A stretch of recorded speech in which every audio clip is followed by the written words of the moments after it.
के बावजूद भी आप लाइन को देख सकते हैं, बापू की भक्ति को देख सकते हैं, किस तरीके से सभी लोग अपनी भक्ति में मस्त हैं। मैं यही कहना चाहती हूँ कि अभी भी बापू का दुष्प्रचार जितना हो रहा है उसका कोई असर भी भक्तों पर नहीं है। जो मेरी शरण में आया,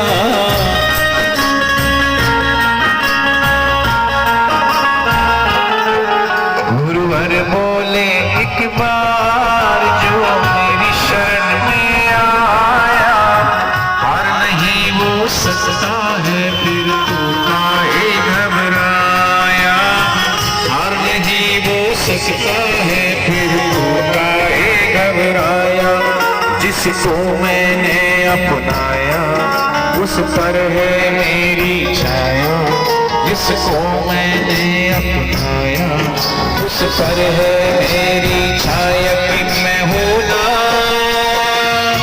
की चिंता करता है मेरे होते यूं डरता है, कि मैं होना की चिंता करता है मेरे होते यूं डरता है।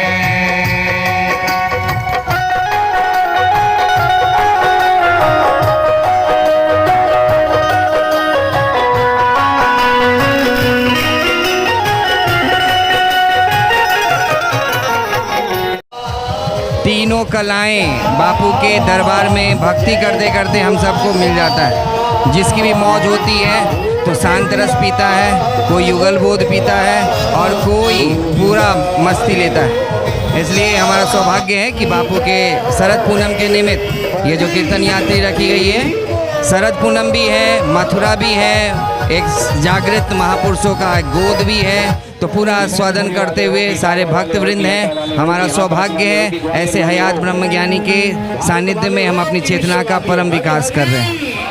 भक्ति एक ऐसी अलौकिक सुख है, करोड़ों बार मैंने प्रयास किया कोई मूर्ति हमें सुख दे दे, उसमें भक्ति का आस्वादन दे, नहीं होता। ये तो जागृत हयात महापुरुष जागृत ज्योत के सामने में नाचने पर ही भक्ति का आनंद आता है। हमारे बापूजी जेल में है, कुछ भी है, लेकिन हमारे लिए वो भगवान है। वो कोई उन्होंने कुछ गलत काम नहीं किया, उन्हें गलत आरोप में फंसाया गया है, उनके ऊपर षड्यंत्र किया गया है। हिंदू संस्कृति को बचा रहे हैं हमारे बापूजी और लोग चाहते हैं हिंदू संस्कृति खत्म हो, तो हमारे बापूजी वहाँ पे भी सेवा हो रही है। बापूजी जेल में बैठे तो भी उनकी सेवाएं सब चल रही है, सारे उनके दैवी कार्य चल रहे हैं। बाल संस्कार ऋषि प्रसाद जी ग्वालियर, मैं ग्वालियर से पूजा चित्तौरिया। मथुरा की पावन धरा पर परम पूज्य संत श्री आसाराम जी बापू जी के परम शिष्य श्री रामा भाई के द्वारा ये मथुरा नगरी में संकीर्तन यात्रा का निकाली जा रही है शरद पूर्णिमा के महोत्सव पर, और इसमें सभी साधकों और भाई बहनों में इतना भारी जोश और उत्साह है जो फूले नहीं समा रहे हैं संकीर्तन यात्रा में। भगवान श्री कृष्ण की पावन नगरी में मथुरा में पूज्य बापू जी के साधकों द्वारा हरिनाम संकीर्तन यात्रा का आयोजन किया गया है। यहाँ पे आसपास के जिलों से हजारों लोग आए हुए हैं। आप देख सकते हैं प्रशासन से सभी की यही मांग है कि बापू जी निर्दोष है। जब हमारे भारत का संविधान संतों का अधिकार सभी को देता है तो पूज्य बापू जी को रिहा किया जाए और सत्सम्मान रिहा किया जाए। सभी की यही मांग है, प्रशासन इस पर गहराई से विचार करे।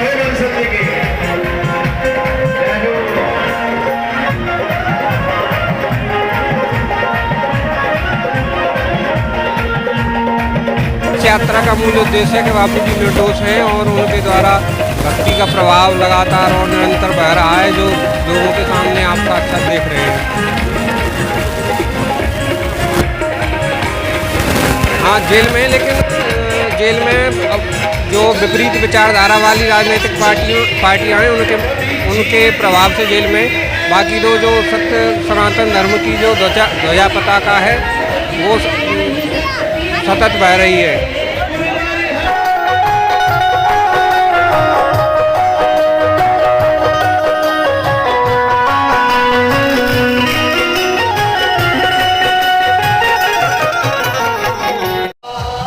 हम आगरा के हैं, हमारे बापू हमारे दिल में है, हमारे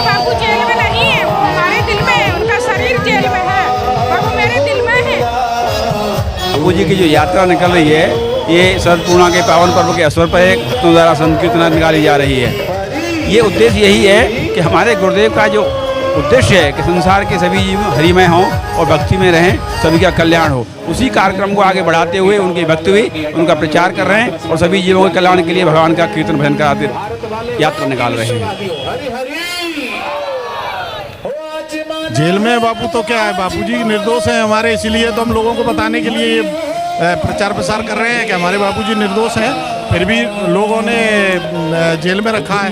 ये उनकी मूर्खता है। जो लोग बलात्कारी हैं, जो भ्रष्टाचारी हैं, वो अभी बाहर घूम रहे हैं। तरुण तेजपाल 4 दिन नहीं हुए, उसने स्वीकार भी किया कि भाई मैंने किया ये सब, और उसको बेल मिल गई, जमानत है, बाहर घूम रहा है। ऐसे बहुत लोग हैं, कितने लोग हैं जिनको हम बताएं, आप नाम नहीं गिन पाओगे। ऐसे लोग हैं जो भ्रष्टाचार कर रहे हैं, उनकी कोई नहीं हाल, तुरंत जमानत हो जाती है।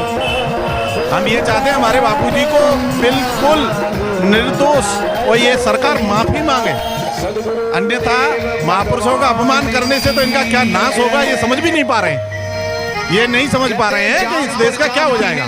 महापुरुषों का जहाँ भी अपमान होता है, आप शास्त्र को उठा के देखिए क्या क्या पीड़ाएं भोगनी पड़ी हैं प्रजा को। ये अपनी उल्लू सीधे करने के लिए कुछ भी बोल देते हैं।